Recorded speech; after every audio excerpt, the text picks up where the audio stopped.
हरि ओम. गुरुवर्य योगदास श्री जय गणेश जोशी यांना नमस्कार. आजचा आपला विषय आहे अष्टावक्र गीता, एक तोंड ओळख.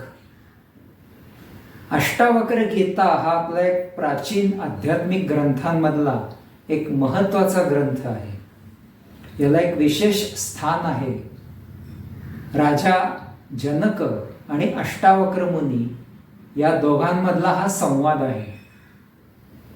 राजा जनक हा मिथिला नगरीचा राजा होता आणि सत्वगुणी होता. उत्तम राज्यकारभार करत होता. पण कुठेतरी आत अशी रुखरुख होती, एक अपूर्णत्वाची जाणीव होती, एक ज्ञानाची अशी एक तळमळ होती. आणि त्यामुळे त्यांना एक सवय होती की राज्यामध्ये जे काय विद्वान पंडित ज्ञानी लोक असतील यांची ते सभा भरवायचे आणि एखाद्या आध्यात्मिक ज्ञानावर चर्चा करायची आणि त्याच्यातनं हा राजा जनक ज्ञानप्राप्ती करून घ्यायचा. एकदा अशाच काही कारणाने त्यांची अष्टावक्र मुनींची गाठ पडली आणि अष्टावक्र मुनी म्हणजे जन्मतःच 8 अंगांनी वाकडे होते, शरीर वक्र होतं आणि 12 वर्षाचा हा बालक होता. यांचं ज्ञान राजांनी पाहिलं आणि राजा आश्चर्यचकित झाला. आणि हे ज्ञान पाहून राजा सिंहासनावरनं खाली उतरला. बालकाच्या चरणापाशी ते नम्र झाले, त्यांना हात जोडले आणि राजा म्हणतो की आता मला आपण आत्मज्ञान द्यावे. असा हा दोघांमधला संवाद म्हणजे अष्टावक्र गीता आहे. आता या अष्टावक्र गीतेमध्ये कुठलेही मंत्र तंत्र नाहीत, कुठलेही सोपस्कार नाहीत, धार्मिक विधी नाहीत, कर्मकांड नाही. अष्टावक्र मुनी म्हणतात की हा आत्मबोध तुला फक्त पुरेसा आहे की राजा तू देह नसून तू आत्मा आहेस. हे आत्मज्ञान तुला पुरेसं आहे. मुक्त एवासी सर्वदा, तू सदा मुक्तच आहेस.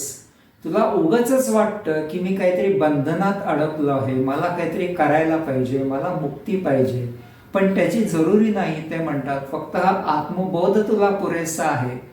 आणि मुनीजी म्हणून त्यांना आत्मबोध याच्यावर उपदेश करतात. आणि एकदा काय आत्मज्ञान झालं की या भौतिकात सर्वत्र आत्मतत्वाचाच पसारा आहे हे ज्ञान झालं की या भौतिकातील फोलपणा उमटतो, सत्य ज्ञान प्राप्त होते, अंगी वैराग्य येते आणि तेथेच आपल्याला मुक्ती असते. रामकृष्ण परमहंसांनी स्वामी विवेकानंदांना सांगितलं होतं की अष्टावक्र गीता वाच आणि याचा अभ्यास कर. हा पूर्णपणे अक्रिया योग आहे. बघूया आपण अष्टावक्र गीता. अष्टावक्र गीतेची सुरुवातच या पहिल्या श्लोकांनी झाली आहे. राजा जनक म्हणाला, प्रभो, ज्ञान कसे प्राप्त होते, मुक्ती कशी मिळते, वैराग्य कसे येते हे सर्व मला सांगा. राजा जनकाच्या या प्रश्नावर अष्टावक्र मुनींनी आता ज्ञानपुष्पांचा वर्षाव सुरू केला. मुनी म्हणाले, तुला मुक्ती हवी असेल तर तू विषयांना विष समजून त्यांचा त्याग कर. क्षमा, आर्जव, दया, संतोष आणि सत्य यांना अमृत जाणून त्यांचे आचरण कर. या अष्टावक्र गीतेत एकूण 20 अध्याय आहेत आणि सर्व मिळून 298 श्लोक आहेत. आता पहिल्या अध्यायात कसं आहे की अष्टावक्र मुनी ज्ञान देत आहेत. परत दुसऱ्या अध्यायात राजा जनक त्यांना जी आत्मानुभूती प्राप्त झाली त्याचे ते वर्णन करत आहेत. परत तिसऱ्या याच्यात मुनीजी उपदेश करतात. परत राजा त्यांची आत्मानुभूती त्यांना सांगतो. मुनीजी चेक करतात की याला बरोबर कळालं आहे की नाही. परत हा आत्मानुभूती आपली सांगतो. असा हा दोघांमधला संवाद म्हणजे हे 20 अध्याय आहेत त्याच्यातला 18वा जो अध्याय आहे हा सर्वात मोठा आहे. त्याच्यात 100 श्लोक आहेत. बाकीच्या याच्यामध्ये मग कुठे 20, 15, 4, 8 असे आहेत. आता या 298 श्लोकांपैकी 217 श्लोक हे मुनी ज्ञान देत आहेत. म्हणजे एक एक ज्ञानपुष्प यांचा वर्षाव ते करतायत. आणि 81 श्लोकांमध्ये राजा जनक त्यांची आत्मानुभूती, त्यांना काय समजलं, त्यांच्यात काय बदल झाला, असा ते व्यक्त करत आहेत.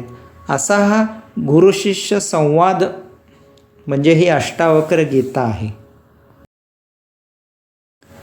आता या 217 जे त्यांनी श्लोक सांगितले अष्टावक्र मुनींनी, त्याच्यापैकी काही महत्त्वाचे मला जे वाटले ते आपण बघूया. जर तू देहापासून स्वतःला वेगळे केलेस आणि चैतन्यात विश्राम केलास तर आत्ता याच क्षणी तू परमानंदी, परमप्रशांत, बंधमुक्त होशील. तूच एकमेव सर्वस्वाचा द्रष्टा आहेस आणि सदा सर्वदा तू मुक्त आहेस. असे असूनही तू दुसऱ्याला द्रष्टा समजतोस, हेच तुझे बंधन आहे. दोरीत सर्प दिसावा त्याप्रमाणे हे विश्व कल्पनेतून प्रतीत होते. आनंद, परमानंद यासाठी योग्य बोध करून घे आणि समाधानाने राहा. जो मुक्तीचा पुरस्कर्ता आहे तो मुक्त होतो, परंतु ज्याला बद्ध राहण्यातच गौरव वाटतो तो बद्ध राहतो. लोक म्हणतात ते सत्य आहे, जशी मती तशी गती. आत्मा साक्षी, विराट, पूर्ण, एकमेवाद्वितीय, मुक्त, चेतना, क्रियाहीन, असंग, निस्पृह आणि शांत आहे. परंतु भ्रमाने तो संसारी असल्यासारखा वाटतो. जो भौतिक किंवा आध्यात्मिक अशा दोन्हीही इच्छा आकांक्षा बाळगत नाही तो महाशय. त्याने जीवनाचा महान आशय जाणला, जीवनाचा सत्य अर्थ जाणला. विपुल धन कमवून मनुष्य भरपूर भोग उपभोगतो, परंतु या सर्वांचा त्याग केल्याशिवाय तो समाधानी होत नाही.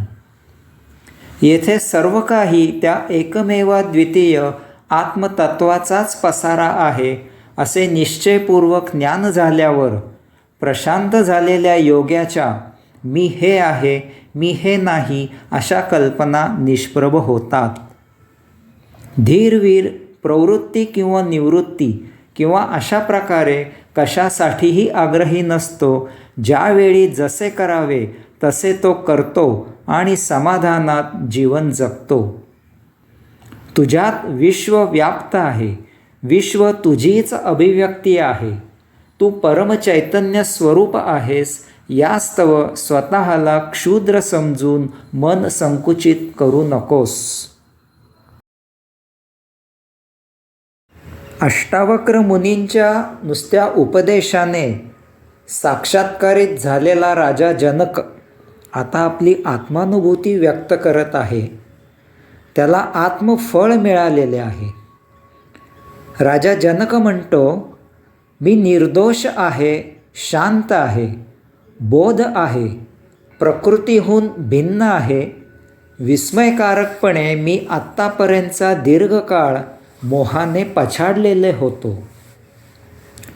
या माझ्या देहाला मी जसा एकटाच प्रकाशित करत आहे, तसेच मी या विश्वाला सुद्धा प्रकाशित करत आहे. म्हणून हे संपूर्ण विश्व माझे आहे किंवा माझे काहीही नाही. देह व विश्व यांचा त्याग घडवून आपण अत्यंत कौशल्याने मला परमात्म्याची अनुभूती दिली आहे.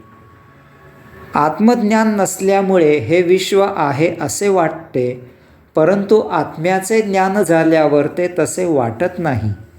ज्याप्रमाणे दोरीच्या अज्ञानामुळे साप आहे असे वाटते, परंतु त्याचे ज्ञान झाल्यावर तो तसा वाटत नाही. प्रकाश हेच माझे वास्तव रूप आहे. मी त्यापासून कधीही रिक्त असू शकत नाही. जेव्हा विश्व प्रकाशित होते तेव्हा ते माझ्यामुळेच प्रकाशित होते. विषयभोगांशी लीलया खेळणाऱ्या आत्मज्ञानी धीरवीराची बरोबरी संसारभोग डोक्यावर चढवून मिरविणाऱ्या मूर्खाशी कधीही होऊ शकत नाही. मी आपल्या तत्वविज्ञानरूपी सांडशीने माझ्या पोटातील आणि हृदयातील अनेक विविध प्रकारचे विकाररूपी बाण उखडून टाकले आहेत. आत्मगौरवात स्थित झाल्यामुळे मला आता कोणता धर्म, कसली कामना, कशाचा अर्थ, कसले द्वैत अद्वैत, कसला भूतकाळ व कसला भविष्यकाळ, कसला मृत्यू व कसले जीवन, कसले शुभ आणि कसले अशुभ, आता दूर काय आणि जवळ काय, जड काय किंवा सूक्ष्म काय, मला आता आत्मविश्रामामुळे धर्म, अर्थ, काम, योग, विज्ञान यात शेवटची अंतिम अवस्था प्राप्त झाली आहे. आता कसली विद्या आणि कसली अविद्या, कसले कर्तेपण व कसले भोगतेपण, कसले साध्य आणि कसली साधना, कसले सौख्य आणि कसले दुःख, मला आता काहीही उत्तिष्ठ करत नाही. अशा प्रकारे अष्टावक्र गीता हा एक उच्च ग्रंथ आहे आणि ज्यांना अध्यात्माची आवड आहे त्यांनी या ग्रंथाचा जरूर अभ्यास करावा. मी स्वतःला खूप भाग्यवान समजतो की आमच्या घरी साधारण 2011ला जवळजवळ 1.5 वर्ष याचं निरूपण सुरू होते आमच्या सत्संगामधनं आणि आमच्या गुरुवर्य योगदासांनी याच्यावर 600 पानांचे 3 खंड लिहिलेत आणि त्या पुस्तकाचं प्रकाशनही माझ्या हस्ते तेव्हा झालं होतं. यूट्यूबवरही याची विस्तृत प्रवचने उपलब्ध आहेत. त्याची लिंक पण मी खाली देत आहे काही प्रवचनांची. जिज्ञासूंनी याचा जरूर अभ्यास करावा. हरिओम.